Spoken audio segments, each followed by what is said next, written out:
Cosas como son. Hemos comenzado con estas semanas dramáticas que vienen naturalmente de Venezuela, 2 días después de la jornada electoral que culminó de una manera brusca y relativamente inesperada, es decir, con el anuncio de que sobre la base del escrutinio de solo 40% de las actas se anunciaba la victoria irrefrenable del presidente Nicolás Maduro. Desde entonces hasta ahora han habido una enorme cantidad de comunicados de gobiernos y de instituciones. Estamos a la espera de pronunciamientos oficiales de Brasil y de Estados Unidos, todo esto en víspera de una reunión del Consejo de la OEA que va a tener lugar mañana en Washington, con presencia naturalmente del canciller peruano. Hemos invitado por esa razón al internacionalista Farid Kajat, profesor de la Universidad Católica, y la politóloga venezolana establecida en nuestro país desde mucho tiempo, Nancy Arellano. Muy buenas noches, Nancy. Muy buenas noches, Farid Kajat. ¿Cuál es la justificación para que el Consejo Nacional Electoral haya anunciado que Nicolás Maduro ganó las elecciones? Es lo que se está pidiendo básicamente ahora, que muestren, que evidencien que las actas prueban lo que el Consejo hizo sobre la base de un escrutinio limitado y no verificado por representantes de la oposición. No hay ninguna justificación institucional ni de procedimientos en las normas. No permitieron, de hecho, que los testigos por parte de la oposición mayoritaria participaran, ¿no?, del acto final, la sala de totalización.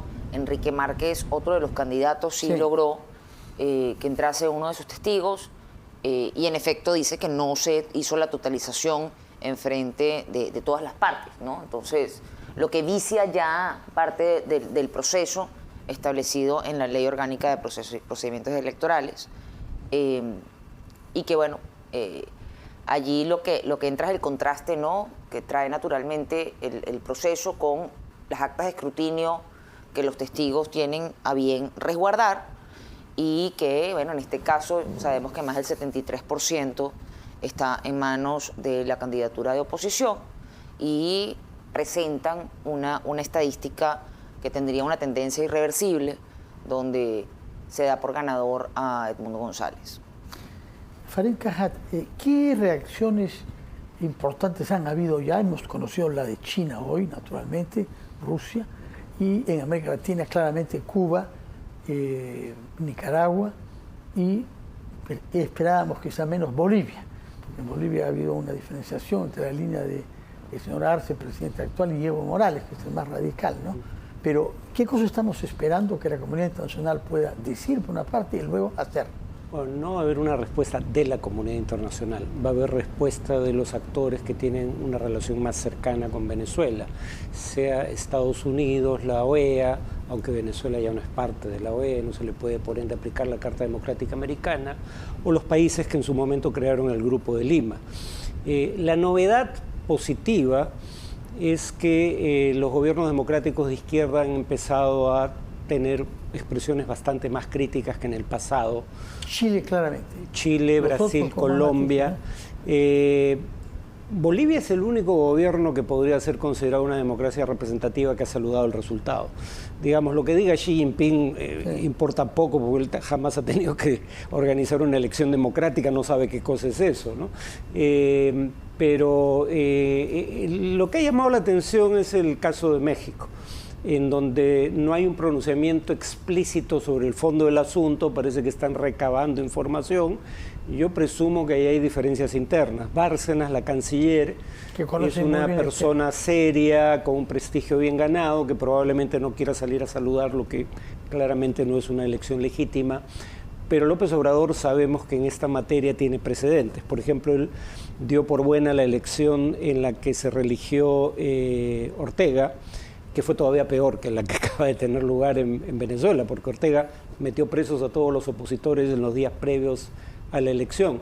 Ahora, la gran pregunta, dado que Venezuela no acusa recibo de las presiones hasta ahora es cuáles Salvo son los siguientes pasos. llamando terroristas a los que han participado en estas manifestaciones y sosteniendo que la mayor parte vienen y del expulsando diplomáticos Sí. de los países que han criticado el resultado. Y fascistas. Sí. llamándolos fascistas y terroristas. Sí, sí. Ahora, ¿cuál es la actitud hasta ahora de Estados Unidos y qué se puede esperar de esta actitud mañana en la cita de la OEA? Bueno, lo primero es no sé qué tanto importa a estas alturas lo que haga la OEA, porque la OEA no puede aplicar sanciones como tal, salvo separar a un país del organismo o aplicarle la Carta Democrática Interamericana, pero Venezuela ya no es parte. Ya no es parte, ¿no? Lo que es nuevo, a diferencia, digamos, de Trump, es que ha habido un mayor intento de coordinar con otros actores de la región. Creo que Biden es consciente de que en la eventualidad improbable de que haya algún tipo de negociación, gobernantes como Lula tendrían un papel en ese proceso, porque obviamente Maduro los va a considerar menos hostiles que gobernantes como Biden. Entonces ha intentado o está intentando concertar posiciones con gente como el presidente de Brasil. ¿Cuál va a ser el resultado de esa concertación? Todavía no lo sabemos, pero mi presunción es que lo vamos a saber muy pronto, porque me temo que el tiempo corre en favor de la dictadura. Nancy Arellano, ¿qué se sabe sobre el supuesto hackeo, o en todo caso el apagón digital, que habría causado y dado un buen pretexto para las precipitaciones del Consejo Nacional Electoral? Y esto ha llevado, tengo entendido, a que el fiscal de la Nación anuncie que se tomarán medidas. Pero eso es parte de la narrativa. Sí. Eso es parte ¿Pero de la qué narrativa. se sabe de lo que sucedió esa No, noche? puntualmente lo que pasó es que, no se realizaron las transmisiones en su momento. Hubo testigos o sea, hubo un monitoreo por parte. Yo pertenezco a una red que se llama Coalición por Venezuela y estábamos con organizaciones dentro haciendo monitoreo y varias de las denuncias era que tocaba según el manual del proceso electoral. Se cerraba la mesa y había la totalización y la transmisión de data. Cuando se llega a un punto como de 20-25% de la transmisión de datos, de repente empiezan a parar todas las transmisiones, incluso desconectan las máquinas. Los propios testigos del oficialismo o encargados por parte del Plan República e impiden la transmisión de data en ese momento. Y hay caídas de Internet, pero recordemos que el Internet en Venezuela mayoritariamente es controlado por el gobierno. Y la custodia de la infraestructura electoral está por parte del Plan República, Padrino López, las Fuerzas Armadas. Entonces, hablar de que hubo una interrupción ocasionada por la oposición, etcétera, la verdad es que no es muy verosímil, dado el escenario. Lo cierto es que, claro, cuando tú ves las actas de escrutinio y empiezas a ver las cifras y las diferencias que hay entre un candidato y otro, que la verdad creo que son cifras que sorprendieron a todo el mundo, sorprendieron a la propia oposición. No esperaban ese margen tan descomunal, incluso en zonas que eran bastiones tradicionales del chavismo. Pero claro, no es el mismo escenario bajo ningún concepto ni de 2017 ni de 2013. Estamos hablando que este es un escenario post-crisis migratoria, post-crisis económica, toda la hiperinflación, post-dolarización de facto, hiperinflación o inflación en dólares. O sea, estamos hablando que es un escenario de voto castigo que ni ellos mismos esperaban. Entonces, ahí empiezan a detener o a enrarecerse el proceso y después termina aún más enrarecido cuando no dejan entrar a los testigos a la sala de totalización, etcétera, etcétera. Retrasan y sale después Amoroso con unos resultados en mano que de hecho... el rector del Consejo Electoral. Correcto.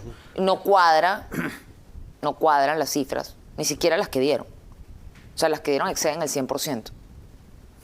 Entonces, resulta, bueno, profundamente vergonzoso para las organizaciones que además, bueno, estamos velando la salvaguarda, insisto, de los derechos fundamentales, como hay ese burdo montaje de resultados alterando todos los procesos, porque además los testigos fueron capacitados, hay un manual que estaba en poder de todos, había monitores, había radares, hubo incluso una alianza de medios y medios alternativos para hacer seguimiento al proceso electoral. Entonces, ha habido un proceso que ha estado no solamente acompañado de las fuerzas políticas, sino que también ha habido un rol de la sociedad civil muy activo. De acuerdo. Farid, tú dijiste que no crees que los Estados Unidos pueden tener mucha influencia. ¿Qué es lo que está en juego para Estados Unidos? Porque hemos visto que ha intervenido con mucho vigor en un caso menos grave como el de Guatemala, porque había problemas de corrupción que afectaban a los Estados Unidos. Hay dos líneas rojas que no se pueden pasar: narcotráfico por una parte y luego penetración de dinero de la corrupción en los bancos americanos. Pero, ¿cuál es la situación de este gobierno visto desde el punto de vista norteamericano? A ver, bueno, primero el gobierno de Biden está en una coyuntura electoral interna. Y ha habido a su vez una crisis dentro del partido oficialista que llevó a la renuncia de Biden. Entonces, digamos que su prioridad no es América Latina en este momento, y si acaso en materia de política exterior serían Ucrania y Gaza, en ese orden. En la que tampoco logra mucho, hay que decir. Sí. En segundo lugar, la diferencia con Guatemala es que en Guatemala se hablaba del pacto de corruptos, o sea, y de hecho eso es algo que algunos comparan con la situación en el Perú. Es una coalición de grupos diversos que es más fácil dividir que en el caso venezolano, donde, digamos, el grupo decisorio parece estar más cohesionado. En el caso de Guatemala coincidieron dos cosas que también se van a dar en Venezuela: movilización masiva de la ciudadanía y sanciones o amenazas de sanciones desde el exterior. Pero las sanciones en Guatemala eran bastante limitadas, las que ya se habían implementado antes de las elecciones últimas. En Venezuela ya se habían implementado sanciones no solo contra individuos y empresas vinculados al régimen, sino sanciones, por ejemplo, contra la industria petrolera que terminan afectando al conjunto de la economía, y el gobierno no ha retrocedido. Entonces no es que haya muchos más medios para sancionar en el plano económico al gobierno.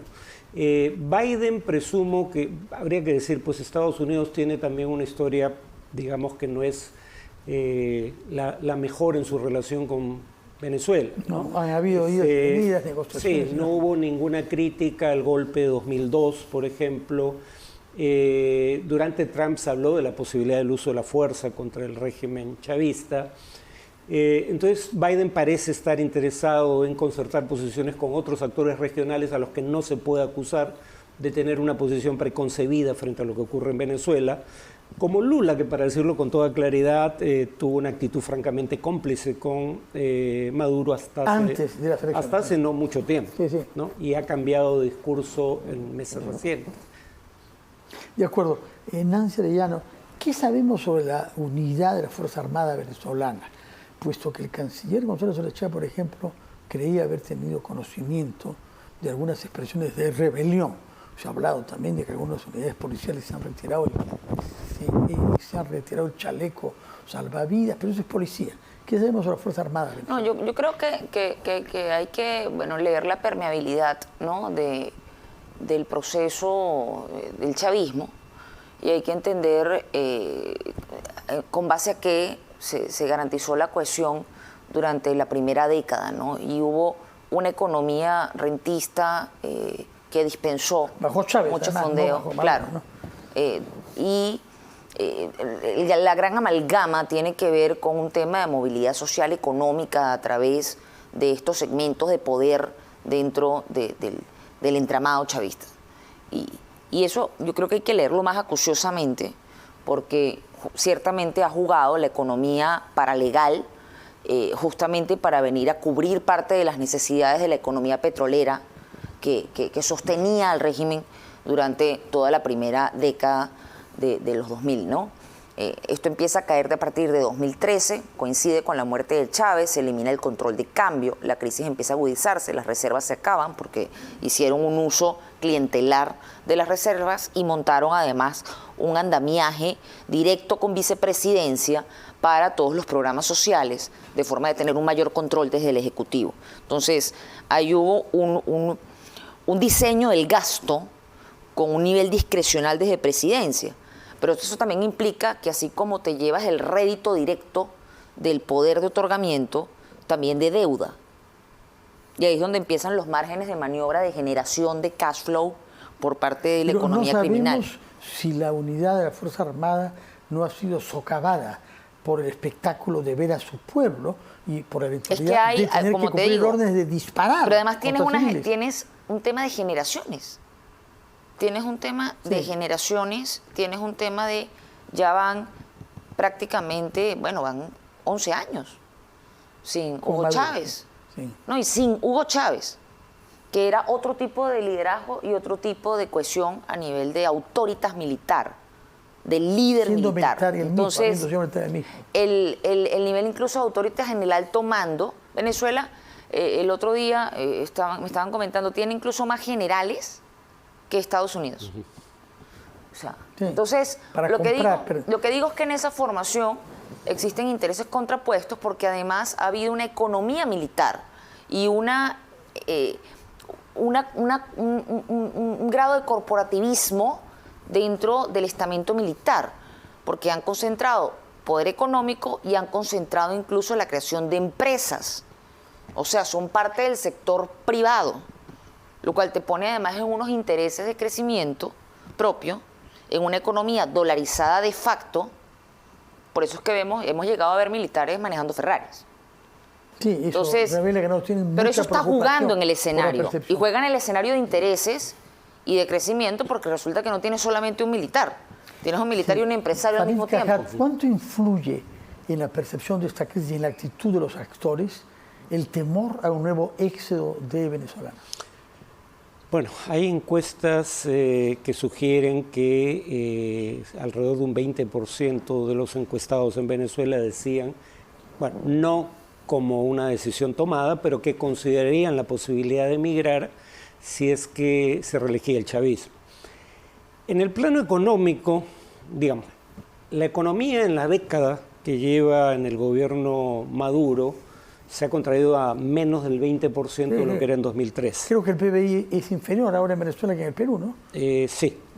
Una cosa chocante. Sí, según el FMI en el 2023, y eso que el 23 hubo crecimiento. Claro, el rebote estadístico. Exacto, ¿no? Rebote. Pero se había contraído en un 83.5%.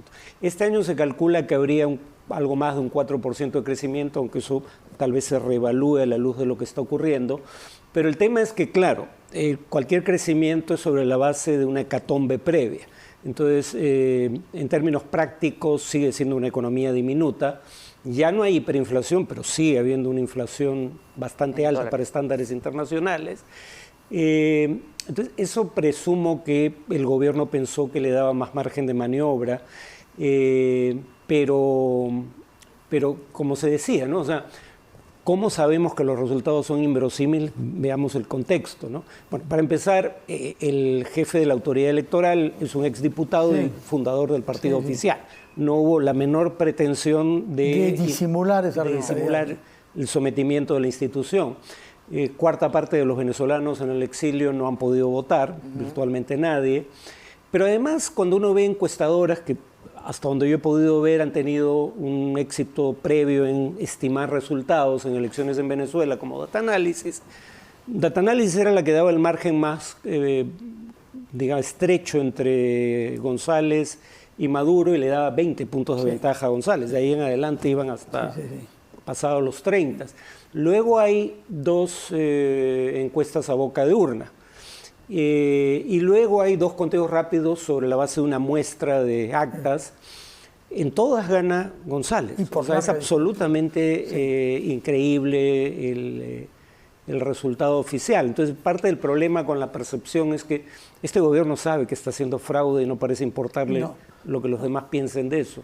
Muchas gracias por su presencia acá, Nancy Arellano, politóloga venezolana, establecida en el Perú ya de bastantes años, ¿no? 11 años. 11 años, desde que Maduro llegó más o menos al poder, y Farid Cajat, que es peruanísimo y que viene acá con mucha frecuencia. Muchas gracias a ambos. Ojalá que mañana tengamos mejores noticias. Sí, bueno, hay que seguir haciendo seguimiento. Sobre la situación interna en el país y también sobre las reuniones internacionales que tendrán lugar. Muchas gracias por su presencia y muy buenas noches. Vamos a hacer una pausa y retomamos las cosas como son. Chao.